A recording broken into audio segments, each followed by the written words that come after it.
On October 11th, 2025, Man United sat in 10th place in the league with 3 wins, 1 draw, and 3 losses from their opening 7 fixtures. We scored 9 goals, conceded 11, and had 2 disappointing defeats against City and Brentford. In fact, our 3 wins were against newly promoted Burnley, newly promoted Sunderland, and a Chelsea team that got its keeper sent off in the 4th minute of the game. We even had Alex Iwobi doing a coaching masterclass in the post-match interview saying, "We knew that we would be able to get in behind their 2 midfielders and that their center backs would want to jump. We exploited that today." There was so much doom and gloom in the fan base, the biggest Man United fan channels were actually calling for Amorim to get the sack. But in some corner of YouTube, a small channel with about 30,000 subscribers was saying, "Trust me guys, United will finish in the top 4 this season. We need to have faith in the underlying numbers." Fast forward to exactly 14 days from that video, and here we are, after deservedly beating Liverpool and deservedly beating Brighton to make it 3 wins in a row. And we've moved up from 10th to 4th in the table. And look, Sunday's games are yet to come, so Palace could go above us on goal difference, but they have to beat Arsenal to do so. And Tottenham could go above us, but they have to get their engine started first. So realistically, Bournemouth is the only team that's going to go above us because they're playing Forest and they can win that game. So at worst, we're talking about sitting 5th at the end of this weekend. So look at us now, boys.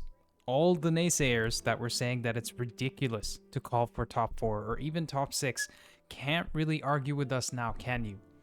And guys, I'm not calling out these commenters because they're wrong or idiotic for what they said in that video.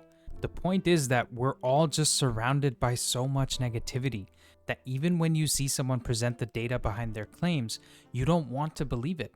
And let's just say that a certain publication that claims to be the home of football analytics has a big hand to play with some of our fans being so negative. So let's just be united as a fan base and have some faith in Amorim till the data actually stops supporting that faith. Speaking of The Athletic, 2 goals from 2 long shots today, boys. So we're going to focus on 2 high XG chances that Amorim took with Matheus Cunha and Rúben Amorim to unlock the performances that we saw today. And it just comes down to 2 things, flexibility and mindset. So make sure you stay till the end of the video because by the time you see the clips we've got lined up, you'll be salivating at the true potential of this team. And by the way, if you hadn't seen my community posts yet, we've just started a new partnership with XGstat, which is the website I used in that Athletic video. So if you want to look at the best stats available on the internet today, sign up to XGstat with code FWAE50 to get 50% off your first month. Did you know that only 17% of people watching this video are subscribed to the channel? So if you're enjoying the content, please drop a like on the video and subscribe to the channel to show your support. Now let's get on to the rest of the video. Look guys, I said in my preview of this game that this win was going to be more impressive than the win at Anfield because an opponent like Brighton, after a big win against a big team, has been our kryptonite. I told you guys we needed Šeško to be our reference point or target man against a compact low block defense, and Šeško did exactly that for us with this amazing Cruyff turn and assist for Rúben Mbeumo. I also wanted Dorgu and Mount to start in this game so we could have Dorgu's pace in behind Mount and use Mount's pressing and defensive work rate. But Amorim chose to start Cunha because maybe Mount had a knock, I'm not really sure. But man, I did not expect Cunha to provide Mount's pressing intensity and defensive work rate while still providing that Brazilian flair and that pace in behind himself. Just 3 games ago against Sunderland, Amorim was screaming at Cunha for not doing his defensive work in that second half. So our first talking point for today is the great defensive shifts that both Cunha and Mbeumo put into this game while still carrying the heavy attacking workloads that both players have. And all of this only happened because Ruben Amorim has instilled a defensive mindset within the whole team. So before I get any more giddy with excitement, let's take a look at some clips from that game. So we start with the 7th minute of the game, guys, and Van Hecke has just received this ball from Verbruggen. Pay attention to Rúben Amorim at the bottom of your screen here. He's waiting to press to Kuiper just in case the ball comes out this way. And if you're wondering why he's all the way over here, it's because Ahmad has actually stepped into midfield to press Ayari over here. And this is an important detail you guys need to remember as you watch the rest of this clip. Now, as Van Hecke dribbles forward with this, look at what our madman Mbeumo is about to do, right? He's basically doing the job of a right back, tracking all the way back to get in line with the back four right here. Now, as Van Hecke actually plays it into Welbeck in this position, you can see that Mbeumo is basically in line with Euro and De Ligt here as part of a back three. And him being in this position is required because Shaw has stepped up to press Ruder in midfield over here. Dalot is on Kadioglu, and De Ligt is about to step into Welbeck here. So Euro has to be central center back, and Mbeumo has to be our right center back. Now, as Welbeck does really well to flick this past De Ligt over here, watch what Mbeumo does for the rest of this play, guys. He's immediately on his bike to cover Minte over here. And as you keep watching along, he's sprinting basically to get back. And as we skip forward a bit, look at how Mbeumo is basically focused on just looking where Welbeck is and what he's about to do. And right at this time, Minte is still behind the ball, right? So Mbeumo is aware of that threat. But as we keep moving forward, look at Mbeumo. He's still focused on Welbeck and Welbeck only, not really paying that much attention to Minte. And he's doing this so that he can stay behind Minte and make sure he's offside, but also be close enough that just in case Welbeck manages to get a yard ahead and cut this back to Minte, he can still sprint across in this direction, put a slide tackle in, and cut the cross off. And of course, Mbeumo manages to do just enough to make sure Minte is offside, and he even doesn't get a great shot off. But we can't just stop here, guys, because we need to look at it from another angle. Right here, we see as Welbeck is about to release the ball, Mbeumo is basically straight in line with the linesman behind Welbeck. He's making sure he is both behind Minte and also not so far behind that he cannot intercept this ball from Welbeck if it's needed. So this is just absolutely brilliant defensive work from Mbeumo, guys. Not only does he bust a lung to get all the way back, but he's also making sure he's staying in line with the defense while making sure he doesn't get up ahead of Minte so he plays him onside. And for this whole sequence, in the 8th minute of the game, Mbeumo gets my man of the match. It doesn't matter that he scored the 2 goals. This right here is what we need. Now in this clip, we start with Van Hecke on the ball here, and you see Cunha's starting position. He's exactly where you'd expect Mason Mount to be, pretty much in line with the midfield four of Cunha, Bruno, Casemiro, and Ahmad off the screen here. What's interesting is that Shaw's also stepped up into midfield to mark Ruder, but we'll talk about the center back stepping up in another video. As Van Hecke dribbles forward, you'll see Mats Wiefer here running on the inside while Kadioglu is still hugging the touchline here. So because that guy's so open, Cunha basically has to be ready to go mark him ASAP. And that's exactly what Cunha does by moving into position.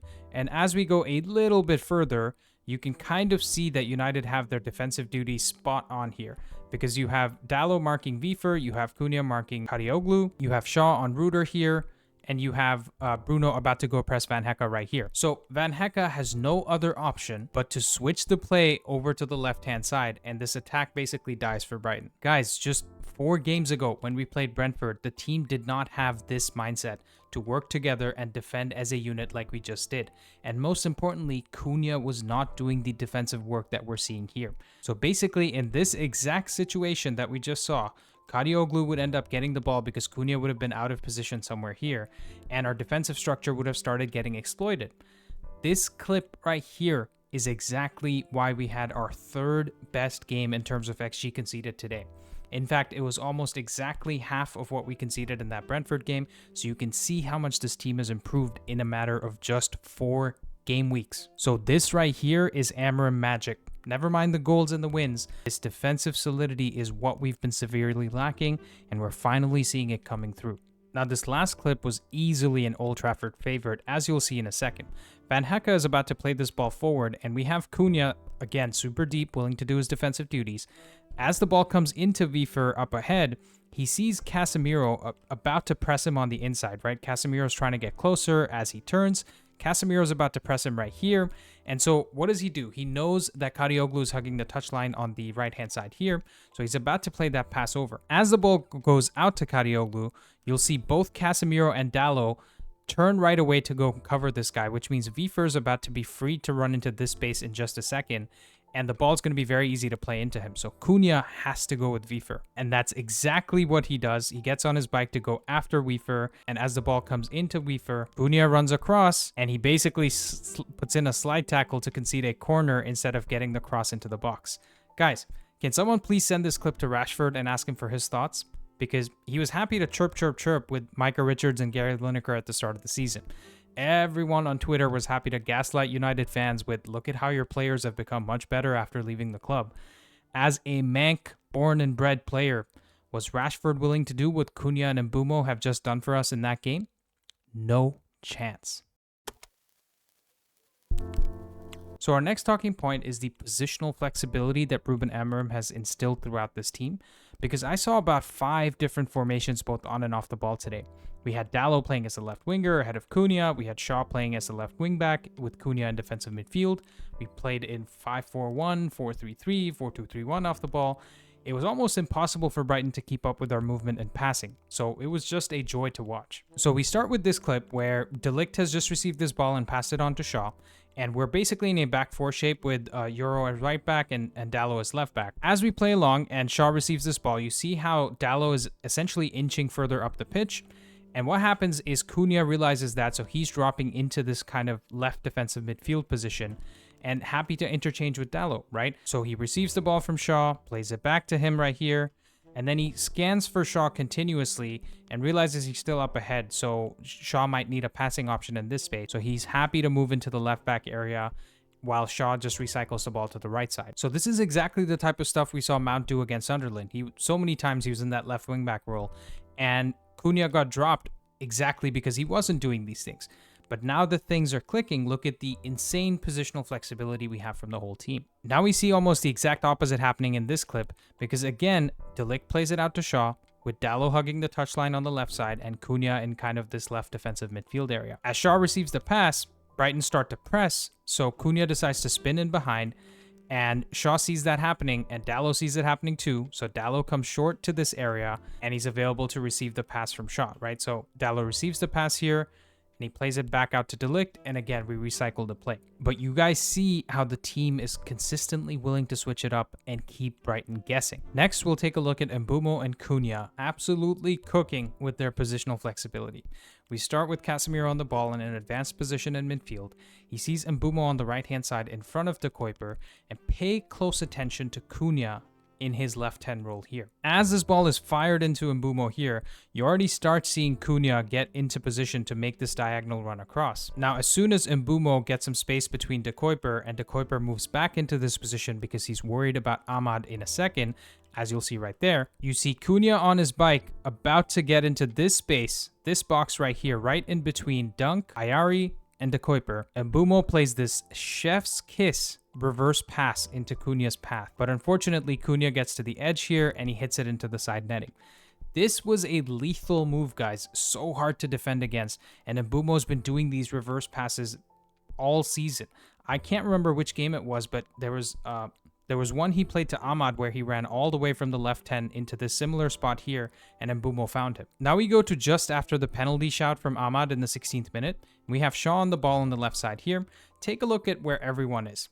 Dalot is at left wing, Shaw is at left back, Bruno and Casemiro are in midfield, and Cunha is in the central 10 just behind Šeško. As we skip it forward a bit, the ball comes back to De Ligt in the middle, and he passes it out to Casemiro up ahead, and we still kind of have Cunha in the middle, forming a nice triangle with Bruno and Šeško here. And as we skip it forward just 2 seconds more, Casemiro waits for the perfect opportunity and manages to nutmeg Ayari to find Cunha right here, almost going through Bruno. And as it gets to Cunha, he takes the nastiest, most Brazilian touch I've seen in a United shirt to just dunk on Lewis. And he gets this shot off from the edge of the box that forces a nice save from Verbruggen right here. I wasn't kidding, guys. I think Cunha has been advised by the Manchester police to carry his Brazilian passport to every game for identification purposes, and he's been listening to them since the game against Sunderland. Now we go to the 21st minute where Cunha has the ball at the halfway line here. Once again, look at the positional flexibility. Bruno's in the left wing back area, so Dalot has stepped into midfield here. Because Bruno is deeper, Casemiro's further up the pitch, and as Cunha releases this ball and runs in behind, Bruno actually is able to find him over the top, as we see right there. As we skip it forward a bit, you see Casemiro running forward into this massive area of space in front of Ayari here, and Cunha is able to spot it, and he's about to play this ball diagonally into Casemiro, and Casemiro, who is our only defensive midfielder in the team, is actually playing further forward than our striker guy. How many times have you seen Casemiro make this run to get to the touchline? Because I haven't seen many of them. And just 5 in-game seconds later, Dalot wins the ball back in midfield, usually where Casemiro sits. He plays this ball out to Cunha on the left again. And as Cunha receives it, he notices that Casemiro is in big space again between the Brighton defenders. So he plays this easy pass in behind. You can see Casemiro pointing for it. Plays this easy pass in behind, and Casemiro gets at the end of it, but unfortunately he puts it on the side netting.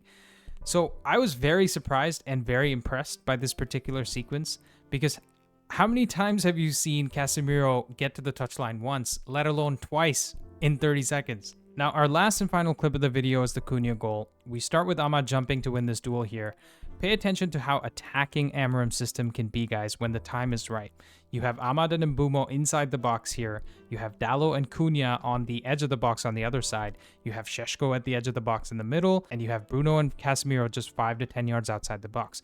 And just in case that's not enough, Euro is right here ready to press Minte when he gets the ball and overlap on the outside if even he needs to. And this, by the way, is not suicidal attacking like Liverpool had against us, because 9 out of the 10 Brighton outfield players are in front of Euro here, which means Brighton are actually defending deep, and us having the whole team up high like this helps us keep the ball and keep the pressure on Brighton till we score. Anyways, Ahmad's header goes out to Bruno. Bruno flicks it onto Casemiro, tries to get it down, and pay attention to Wiefer here, who leaves his position to come press Casemiro here. And as soon as he does that, Casemiro's waiting and waiting and waiting. As soon as he's close enough, he lays it out to Cunha, and he finds this little pocket of space to take one touch and use the second touch to fire it into the net. I mean, what a finish, guys. This guy right here overperformed his XG by 5 goals because he likes shooting from range. This shot had an XG of 0.06, but a post-shot expected goal of 0.71 because he put it in the absolute corner. Do you realize how insane that is? Do you realize how good a finisher you have to be from that distance to overperform your XG by 0.95 and have a post-shot XG of 0.71? So guys, Amorim is definitely cooking something special this season.